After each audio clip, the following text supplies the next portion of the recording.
Uzdil HTML darsligi 38 qism HTML5dagi ovoz. Navbatdagi to'rda ovoz qo'yish asosan qisturma orqali amalga oshirilgan HTML5 yangidan audio elementini ta'minlash orqali ovoz qo'yishni bir taraf qildi. U MP3, OGG Vorbis va WAV ovoz hujjatlarini qo'llaydi.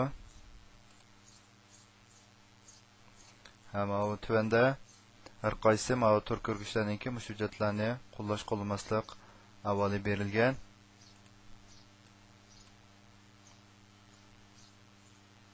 Andan keyin bu Internet Explorer 8 da video elementini qo'llamaydigan bo'lib, i 9 dan boshlab audioni qo'llaydigan bo'ldi.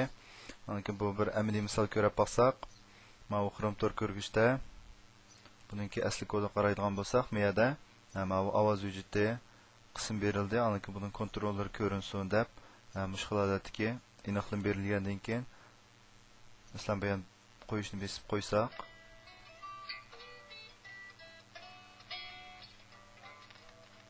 to'xtatsak bo'ldi. Ovozni pasaytib, andan keyin qo'yish qim bo'ldi.